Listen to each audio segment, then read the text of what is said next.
Nggak buku boleh? Nggak bukunya aku. Oh, punya. Udah. Oke, Pak. Sebelumnya selamat ya atas launching buku baru. Ya, tapi mungkin boleh ceritakan nih sampai apa hari ini launching buku ini seperti apa sih ini? Ya, oke, terima kasih ya Mas. Jadi sebenarnya buku mencatat Indonesia ini kompilasi tulisan saya. Makanya di sini kompilasi renungan kebangsaan. Buku ini saya tulis selama 2 tahun. Jadi semua tulisan yang ada dalam buku ini bermacam-macam. Ada masalah politik, masalah ekonomi, bangsa, negara, dan maupun peristiwa-peristiwa yang update pada waktu saya tulis tulisan ini. Ini sebenarnya potret selama 2 tahun dari 2022 hingga 2024. Kenapa saya luncurkan, kenapa saya lakukan seperti ini, karena kalau saya tidak bukan bisa tersebut hilang atau tercecer ya. Ini bagian dari mendokumentasikan yang lebih baik. Jadi kalau tidak bisa hilang. Ada keresahan nggak sih Pak? Macam-macam Pak kalau referensi. Karena ini kan tulisan lepas sebenarnya. Dan ini sudah semua tulisan ini sudah dimuat di media nasional, di Kompas dan di Detik. Pak, ada keresahan sendiri gak sih di dalam buku itu? Keresahan dari Bapak sendiri untuk Indonesia ini Pak? Di dalam buku itu ada tulisan. Iya, kalau keresahan ya ini hampir semua mungkin keresahan tentang Indonesia kita di sini. Ada hal yang mungkin kita merasa tidak sesuai, ya itu yang kita tuliskan. Terakhir itu masalah-masalah sebelum pemilihan presiden itu kan banyak dinamika di Mahkamah Konstitusi ya. Itu saya tuliskan di sini. Pak, butuh proses berapa lama Pak untuk bisa menyelesaikan buku ini Pak? Untuk kompilasi buku ini butuh waktu 3 bulan. 3 bulan ya? Ya. Gimana Pak tantangannya Pak, challenge-nya untuk membuat buku ini gimana challenge-nya? Challenge dari Bapak sendiri untuk membuat. Jadi kebetulan memang saya punya banyak teman-teman yang profesional di bidangnya yang membantu saya untuk mengumpulkan kembali tulisan-tulisan tersebut, kemudian desain layout. Jadi ini tim kami semua, dan desainnya ini bukan saya, tapi anak-anak muda juga yang saya libatkan. Termasuk di acara ini kan saya libatkan anak muda dalam acaranya. Buku berapa? Ya. Apanya?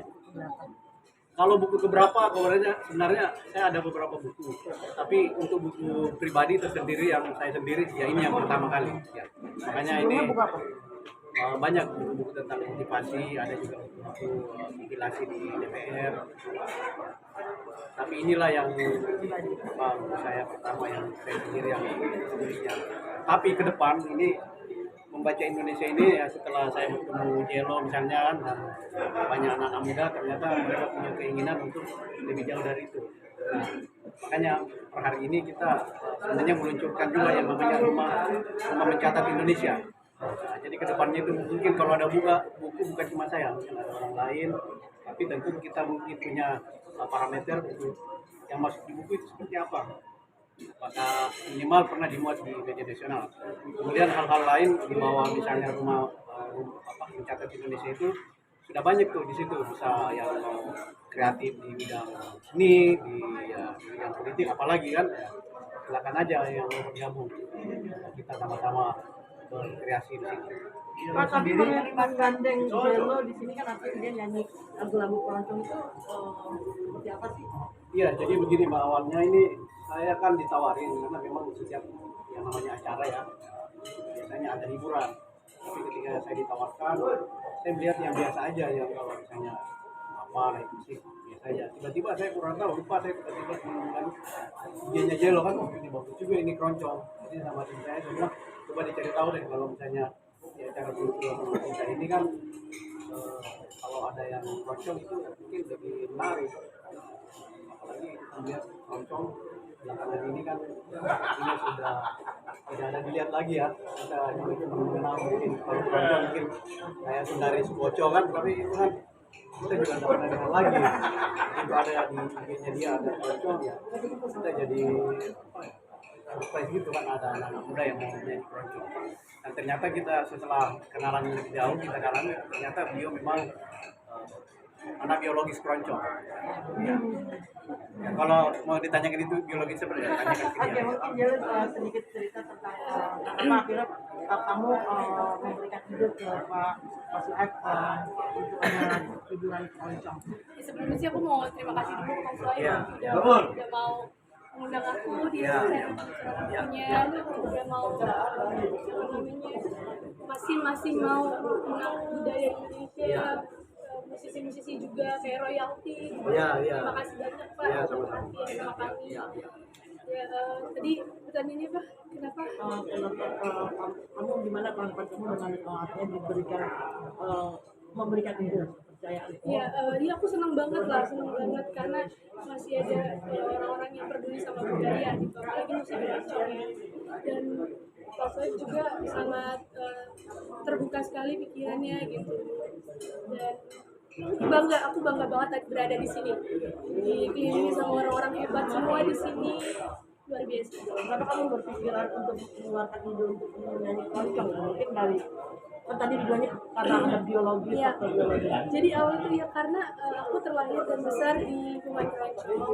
Kebetulan aku lahir di keluarga Mills di Kampung Tugu yang titik nolnya musik keroncong, di mana musik keroncong lahir itu di rumahku.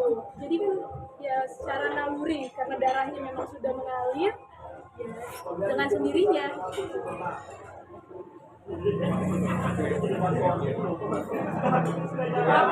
Terima kasih. Tadi terkait soal yang rumah apakah juga akan bikin Kolaborasi.